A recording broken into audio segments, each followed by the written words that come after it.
He had been gone for only 6 months. But when Richard Martinez stepped through the front door of his Connecticut estate at 11:47 on a Tuesday night, something felt wrong.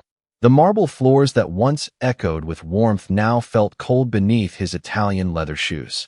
The chandelier that usually blazed with light hung dim, casting long shadows across the foyer. And the silence. That silence was the kind that presses against your chest and makes you hold your breath without realizing it. Richard set down his briefcase slowly, his eyes scanning the darkness. Then he heard it. A small voice, trembling, coming from somewhere near the kitchen. "Sir, please, I didn't touch anything. I was just finishing the floors. Please don't tell her." Richard's blood turned to ice. Because he knew that voice. He had sung that voice to sleep 1,000 times. He had taught that voice to ride a bicycle, to tie a necktie, to pray before meals. That was the voice of his son. His only son. His 12-year-old boy, Eli. What would you do if the child you left living like a prince, you returned to find scrubbing floors in your own home like a servant? What would break first, your heart or your mind? This is not a made-up story for entertainment. This is based on real events that unfolded in ways that will challenge everything you think you know about trust, family, and the people we allow into our homes. By the end of this video, you will not be the same. You will question who you trust. You will hold your loved ones a little tighter. And you might just see the people in your own life with completely different eyes. Stay with me. Every single word matters. How does a billionaire's only son become a houseboy in his own father's mansion? Who allowed this to happen? Who orchestrated it? And perhaps the most haunting question of all, why did a 12-year-old boy choose to remain silent through months of suffering when he could have picked up a phone and called his father at any moment? Was Richard betrayed by a stranger or by someone he had trusted for years? Did Eli choose this life of servitude, or was he forced into it through threats and manipulation? And what exactly happened inside the walls of this beautiful estate while Richard Martinez was halfway across the world, believing his son was safe, loved, and protected? The answers to these questions will unfold slowly, painfully, and with the kind of truth that stays with you long after this video ends. The staff members who worked in that house during those 6 months still have trouble sleeping at night. Some of them quit and never returned. One of them, a housekeeper named Maria, later said in a private conversation, "I knew something was wrong. We all knew, but we were too scared to speak." And that guilt, it never leaves you. What happened in this house was not a single act of cruelty. It was a slow, calculated unraveling of a child's dignity. And it happened right under the roof of one of the wealthiest men in the country. Before we go deeper into this story, let us know in the comments where you are watching from right now. We have viewers from all over the world, and it always means so much to see this community come together over stories that truly matter. Drop your city or country below. And if you are new here, take a moment to subscribe and turn on notifications so you never miss another story like this one. We release videos that will make you think, make you feel, and remind you of the things in life that truly matter. Now let us go back to the beginning. Let us understand who Richard Martinez really was before that terrible night. Richard Martinez was not born wealthy. He grew up in a small apartment in Toledo, Ohio, the son of a factory worker and a seamstress. His father worked double shifts. His mother took in neighbors' clothes to mend until her fingers bled. Richard watched them sacrifice everything so he could go to college, and he swore to himself that one day he would build a life where sacrifice was no longer necessary. And he did. Through decades of relentless work, strategic investments, and an almost supernatural instinct for business, Richard built a real estate empire worth over $2 billion. He owned properties in 12 states, commercial developments in 4 countries, and a reputation for being one of the most disciplined, ethical businessmen of his generation. But none of that mattered to him as much as Eli. Eli was born on a rainy September morning, and from the moment Richard held him, everything changed. Richard's wife, Catherine, used to joke that Richard had 2 great loves in his life, his son and his work, and she was not sure which one came first. But the truth was, after Catherine passed away from cancer when Eli was only 4 years old, the boy became Richard's entire universe. He restructured his business so he could be home for dinner every night. He learned to braid hair because Eli once asked him if he could do it the way Mommy used to. He read bedtime stories until his voice went hoarse. He built a tree house in the backyard with his own hands because he wanted Eli to have a childhood, not just a rich kid's life, but a real childhood full of mud and laughter and scraped knees. Eli, at 12 years old, was everything his father had hoped he would be. He was kind in that rare, pure way that some children have before the world teaches them to be guarded. He loved to draw, spending hours sketching superheroes and cityscapes in a leather notebook his father had given him.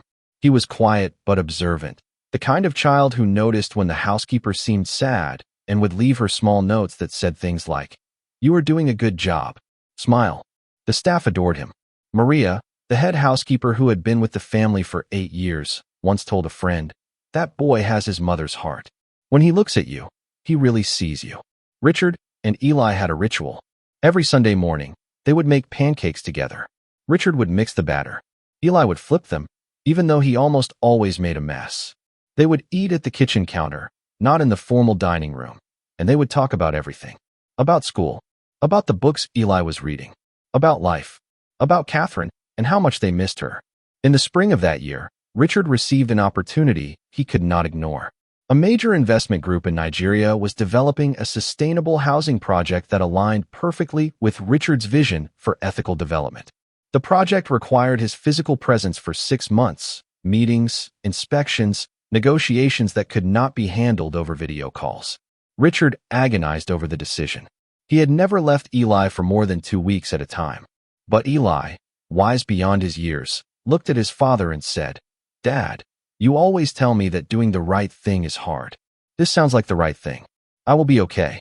Richard made arrangements. He hired additional security. He arranged for weekly video calls. And he brought in someone he trusted completely to oversee the household and care for Eli in his absence. Her name was Vanessa Thornton. Vanessa was Richard's second cousin on his mother's side. She was 52 years old, well-spoken, and had spent 15 years working as a private estate manager for wealthy families in Boston. Richard had known her since childhood. She had attended Catherine's funeral. She had sent Eli birthday cards every year. When Richard asked her to move into the estate temporarily and ensure Eli's well-being, Vanessa accepted graciously. "Family takes care of family," she had said with a warm smile. "You focus on your work, Richard. I will treat Eli like my own." The night before Richard left, he sat on the edge of Eli's bed. The room smelled like the lavender candles Catherine used to love, a scent Eli insisted on keeping even years later. "6 months will fly by," Richard said, though his voice cracked slightly. "And we will video call every single week. I want to hear about your drawings, your grades, everything." "Okay." Eli nodded, his small hand reaching out to squeeze his father's. "I will make you proud, Dad." Richard kissed his son's forehead. "You already do, buddy." Every single day. The next morning, Richard's car pulled out of the driveway. Eli stood at the window, watching until the car disappeared around the bend. He stood there for a long time, longer than usual, as if some part of him sensed that everything was about to change. If only Richard had known. If only he had looked back one more time. Because the moment that car vanished from sight, the story of that house changed forever. The first 2 weeks were fine. The video calls went smoothly. Eli smiled and showed his father new drawings. Vanessa would appear briefly in the background, waving politely, reassuring Richard that everything was running perfectly. But something shifted in the 3rd week. Richard noticed it first in Eli's eyes. The spark seemed dimmer. The boy smiled, but it did not reach his eyes the way it used to. When Richard asked if everything was okay, Eli hesitated for just a moment before saying, "Yeah, Dad. Everything is fine. Just tired from school." Richard told himself it was normal. Adjusting to his absence was hard. Eli was probably just missing him. But doubt planted its first seed in Richard's mind that night. He just did not know it yet. Inside the Martinez estate, the transformation had already begun. It started small, so small that the staff barely noticed at first. Vanessa asked Eli to help carry groceries from the car. "Good exercise," she said with a smile. "Builds character." Then she asked him to help set the table for dinner. Then to clear the dishes. Then to sweep the kitchen after meals. Maria, the head housekeeper, felt uneasy but said nothing. Vanessa was family. Vanessa was in charge. And Vanessa had a way of making her requests sound reasonable, even kind. "I am teaching him responsibility," Vanessa told Maria one afternoon. "Richard spoiled this boy. He needs to understand that life requires work." But the tasks kept increasing. By the 2nd month, Eli was waking up at 5:30 in the morning to polish the floors before breakfast. He was no longer eating at the dining table. He ate in the kitchen, standing, usually whatever leftovers remained after Vanessa had finished her meal. The staff whispered among themselves, but fear kept them silent. Vanessa had made it clear, subtly but unmistakably, that anyone who contacted Richard directly would be terminated immediately and blacklisted from domestic work in the entire region. She controlled the household accounts. She controlled the schedules. She controlled information. And she controlled Eli with something even more powerful than threats. She controlled him with shame. "Your father left you," Vanessa told Eli one evening, her voice soft but poisonous. "Do you understand what that means? He chose his work over you. You are not as important to him as you think. If you were, would he have left for 6 months?" Eli's eyes filled with tears, but he did not argue. He was 12 years old. He did not have the words to fight back against an adult who spoke with such calm certainty. Vanessa continued, "But I am here. I am teaching you to be useful, to be strong. When your father comes back, he will see a real young man, not a spoiled child. You should thank me." By the 3rd month, Eli was sleeping in the small room near the kitchen, the room designated for household staff. His bedroom on the 2nd floor had been locked. Vanessa told him it was being renovated, but no workers ever came. His clothes, the nice ones his father had bought him, were packed away. He wore plain gray shirts and worn trousers that had belonged to a gardener who no longer worked there. He was not allowed to use his phone. Distractions interfere with discipline, Vanessa explained. The weekly video calls with his father continued, but they were carefully staged. Vanessa would prepare Eli beforehand, coaching him on what to say, how to smile, how to reassure Richard that everything was wonderful. She stood just out of frame during every call, watching, listening, ensuring Eli stayed on script. And Eli complied, not because he believed Vanessa's lies about his father, not because he had given up, but because of something far more heartbreaking. Eli complied because he was trying to protect the staff. One night, 3 months into Richard's absence, Eli overheard a conversation that changed everything. He was scrubbing the bathroom floor when he heard Vanessa's voice through the thin walls, speaking on the phone. "The accounts are transferring smoothly. He has no idea. By the time he returns, I will have moved enough to set myself up for life. The boy is the perfect cover. Everyone thinks I am the devoted relative caring for the orphan child. It is almost too easy." Eli's hand stopped moving. His heart pounded so hard he could hear it in his ears. He understood, with a clarity that no 12-year-old should have to possess, exactly what was happening. Vanessa was stealing from his father, and she was using him as a shield. The next morning, Eli made a decision. He could tell his father.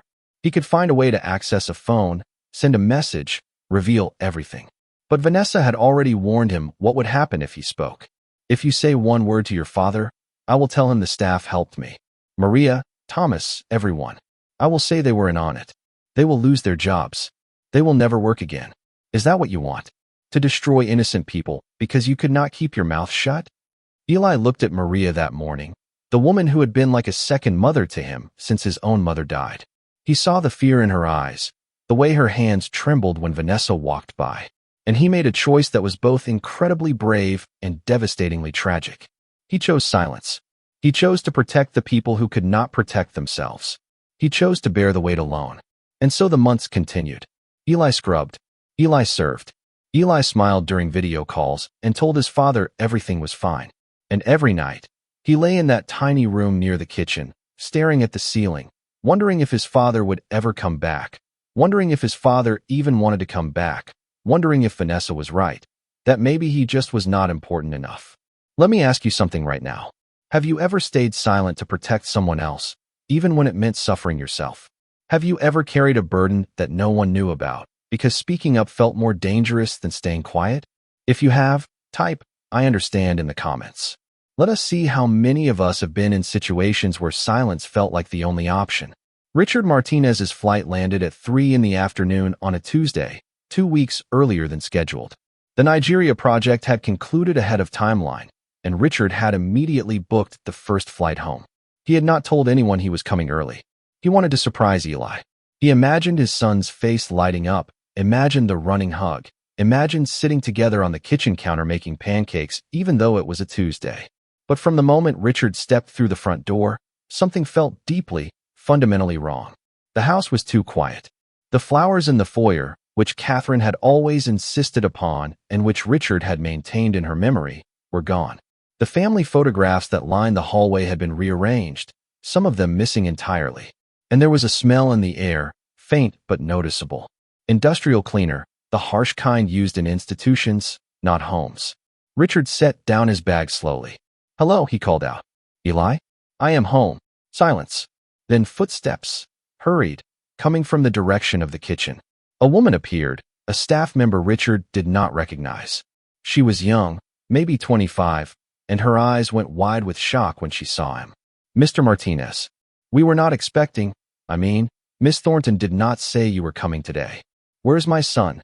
Richard asked, his voice calm, but edged with something dangerous. The woman hesitated, her eyes darting toward the kitchen, then back to Richard. I believe he is finishing his duties, sir." "Duties?" Richard walked past her without another word. He moved through the house he had built with his wife, the house where his son had taken his first steps, the house that should have been filled with warmth and safety. But everything felt cold. Everything felt wrong. He reached the kitchen and stopped. There, on his hands and knees, scrubbing the floor with a worn brush, was Eli.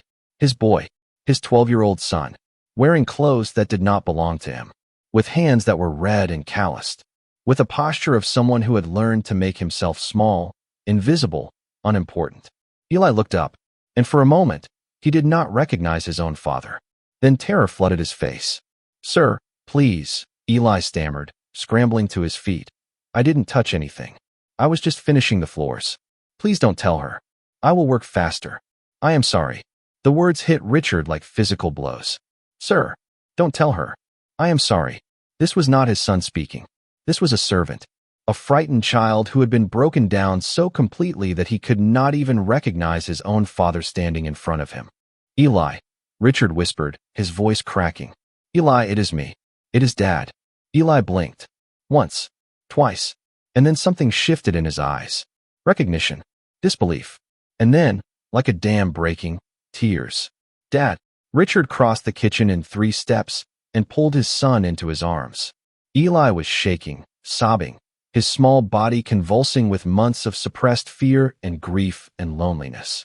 Richard held him tighter than he had ever held anything in his life, his own tears falling silently into his son's hair. "I am here," Richard whispered. "I am here. I am so sorry. I am here." They stayed like that for a long time, father and son, holding each other in a kitchen that smelled like industrial cleaner and broken promises. And in that moment, Richard Martinez made a silent vow. Whoever had done this to his son would face consequences. Not through violence, not through revenge, but through the kind of justice that only truth can bring. Over the next 48 hours, Richard pieced together the story. He spoke to Maria, who broke down crying and confessed everything she had witnessed.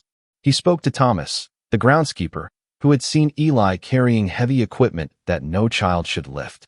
He reviewed the household accounts and found the missing money, over $200,000 transferred to accounts in Vanessa's name. He watched the security footage that Vanessa had not known existed, hidden cameras he had installed years ago after a break-in attempt, cameras that recorded everything. The footage was devastating. It showed Eli being denied meals. It showed Eli sleeping on a thin mattress on the floor. It showed Vanessa standing over him, speaking words the cameras could not capture, but whose effects were written all over the boy's face. But the most heartbreaking footage came from the weekly video calls. The hidden camera in the study captured everything. It showed Vanessa standing just out of frame, mouthing words to Eli, directing him on what to say, threatening him with glances and gestures. It showed Eli forcing smiles that never reached his eyes. It showed a child performing happiness for his father while dying inside. Richard watched that footage alone in his study, the door locked, the lights off. And for the first time in his adult life, he wept without stopping. He wept for his son's stolen innocence. He wept for his own blindness. He wept for Catherine, who would have seen through Vanessa instantly, who would have protected their boy the way Richard had failed to do. And when the tears finally stopped, something cold and clear took their place. Not rage, not vengeance, but resolve. The kind of resolve that moves mountains and exposes truth and ensures that justice, real justice, is served. If this story has your heart in knots right now, take a moment and type "still watching" in the comments. Let us see how many of you have stayed with this story, feeling what this father felt, understanding what this child endured. I see you, and I want you to know that what comes next is important. Because what Richard did with all this evidence, all this pain, all this betrayal, will show you exactly what kind of man he really was. Richard confronted Vanessa the following morning. He asked her to meet him in the study, the same room where she had stood off camera coaching his son to lie. Vanessa entered with her usual composed smile, completely unaware that her entire deception had been exposed. "Richard, what a wonderful surprise that you are home early. Eli must be thrilled. I was just telling him yesterday how much he missed you." Richard gestured to a chair. "Sit down, Vanessa." Something in his voice made her smile falter, just slightly. She sat. Richard remained standing. He looked at this woman he had trusted, this woman who shared his blood, this woman who had looked him in the eye and promised to treat his son like her own. And he felt nothing but cold clarity. "I have seen the footage," Richard said quietly. "All of it. The accounts. The cameras. Everything." The color drained from Vanessa's face. For a long moment, she said nothing. Then, remarkably, she attempted to recover. "Richard, whatever you think you saw, I can explain. The boy was out of control. He needed discipline. I was trying to help him become a man, the way you should have been doing instead of running off to Africa for your business deals." Richard let her finish. Then he pressed play on his laptop, and the room filled with the sound of her own voice from the recorded phone conversation. "The accounts are transferring smoothly. He has no idea. By the time he returns, I will have moved enough to set myself up for life. The boy is the perfect cover." Vanessa's face went white. That was taken out of context. I was talking about something else entirely. "Richard, you have to believe me. We are family." Richard closed the laptop. "Family," he repeated softly. "You used that word when I asked you to come here. Family takes care of family, you said. Do you remember?" Vanessa said nothing. "My son slept on a floor for 3 months. My son ate leftovers standing in a kitchen while you dined at his mother's table. My son was told that I abandoned him, that he was worthless, that he had to earn his place in his own home. And you did all of this while stealing money from accounts that were meant to secure his future." Richard's voice never rose above a measured calm, but every word landed like a hammer. "You will leave this property within the hour. The police are already aware of the financial crimes. My lawyers have frozen the accounts you thought you had access to. Everything you stole will be recovered. And you will never, for as long as you live, come within 100 feet of my son again." Vanessa stood abruptly, her composure finally cracking. "You cannot do this to me. I am your family. I have rights." "You had trust," Richard replied. "That was worth more than rights. And you destroyed it." Vanessa was escorted from the property by security that afternoon. She was later charged with embezzlement and child endangerment. The case never went to trial because she accepted a plea deal, too ashamed to face a jury, too aware that the evidence against her was overwhelming. She served 18 months in a minimum security facility and was released to a life of obscurity, her name forever attached to news articles about her crimes. But Richard did not celebrate her downfall. He did not feel satisfaction or victory. He felt only the weight of what his son had endured and the long road of healing that lay ahead. The hardest conversation came 3 days after Vanessa's departure. Richard sat with Eli in the living room, the real living room, where family photographs had been restored and flowers once again filled the vases. Eli sat curled in a chair, looking smaller than his 12 years, his hands still bearing the calluses of months of forced labor. "Eli," Richard said gently, "I need you to tell me everything. Not because I am angry with you. I could never be angry with you. But because keeping it inside will only make the hurt grow. And I want to help you heal." Eli was silent for a long time. Then, slowly, hesitantly, he began to speak. He told his father about the escalating chores, about the locked bedroom, about the thin mattress and the cold kitchen floor. He told him about Vanessa's words, the poison she had dripped into his ears about being abandoned, about being worthless, about needing to earn love. He told him about overhearing the phone conversation, about realizing Vanessa was stealing, about knowing he could expose her, but choosing not to. "I wanted to tell you," Eli whispered, tears streaming down his face. "Every video call, I wanted to scream for help. But she said she would blame Maria and Thomas. She said they would lose everything. I could not let that happen, Dad. They were nice to me. They were the only ones who were nice to me. I could not let her destroy them too. Richard listened without interrupting. And when Eli finished, when the words finally stopped and only the tears remained, Richard did something he had never done before. He knelt in front of his son, took the boy's hands in his own, and looked directly into his eyes. Eli, I need you to hear something. What you did, protecting those people, carrying that weight alone, that was not weakness. That was not foolishness. That was love. It was the kind of love most adults cannot even comprehend. You were brave in a way that I cannot even fully understand. But you should never have had to be that brave. You should have been safe. You should have been protected. And I failed you. Eli shook his head. No, Dad. You did not know. You could not have known. I should have seen it, Richard said, his voice breaking. The video calls. Your eyes. Something was wrong, and I told myself it was fine. I told myself you were adjusting. I put my work before my instincts. And that is a failure I will carry for the rest of my life. They sat together in silence after that, father and son, their hands intertwined. And in that silence, something began to shift. Not a complete healing. That would take months, maybe years. But the beginning of healing. The first step on a long road back to each other. The months that followed were not easy. Eli started seeing a therapist twice a week, a gentle woman named Dr. Patterson who specialized in childhood trauma. The first few sessions, Eli barely spoke. He would sit in her office and draw, filling pages with images that revealed more than words ever could. Dark houses with locked doors. Small figures huddled in corners. Hands reaching out toward figures that walked away. But slowly, session by session, Eli began to open up. He began to understand that what happened to him was not his fault. He began to reclaim the parts of himself that Vanessa had tried to destroy. Richard changed too. He restructured his entire business, not selling it, but delegating more, traveling less, being present in ways he had never been before. He realized that his success meant nothing if his son was suffering. He realized that no amount of money could buy back the months he had lost, the trust that had been broken, the innocence that had been stolen. Every Sunday, without fail, Richard and Eli made pancakes together. They stood at the kitchen counter, mixing batter, making messes, talking about everything and nothing. It became sacred, those Sunday mornings. A ritual of rebuilding. A promise renewed every week that they were in this together, no matter what. Richard also took care of the staff who had been terrorized alongside his son. Maria received a significant raise and a heartfelt apology for the position she had been placed in. Thomas was given additional support for his family.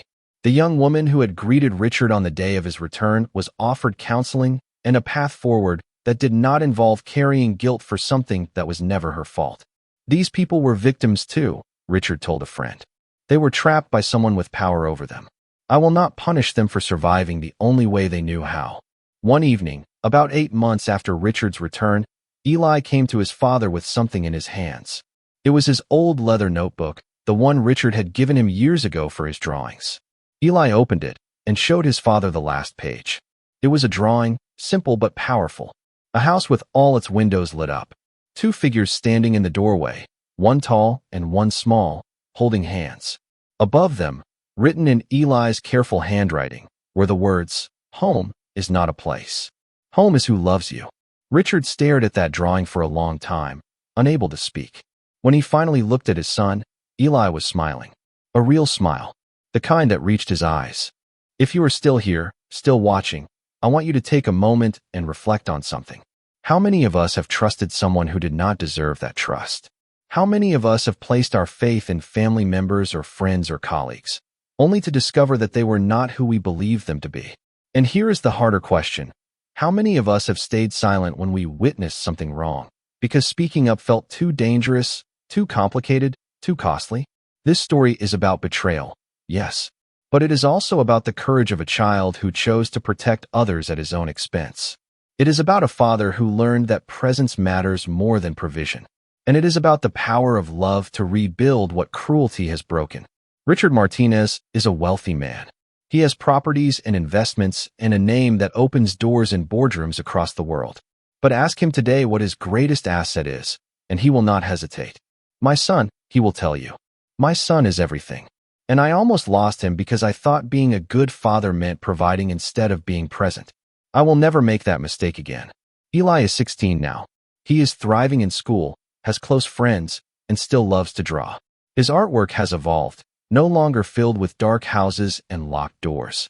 Now he draws cityscapes and superheroes, and sometimes, when he is feeling nostalgic, a woman with kind eyes who looks remarkably like the mother he lost when he was 4. He still has hard days. Trauma does not disappear, it transforms. But he has learned to talk about those hard days, to reach out when the darkness creeps in, to trust that the people who love him will not abandon him. And on Sunday mornings, he still makes pancakes with his dad. Some rituals are worth keeping forever. I want to leave you with a few questions to sit with. If you were Richard Martinez, what would you have done differently? Would you have trusted a relative with your home and your child? Would you have seen the signs that something was wrong? And if you did see them, would you have had the courage to act, even from halfway across the world? Here is another question.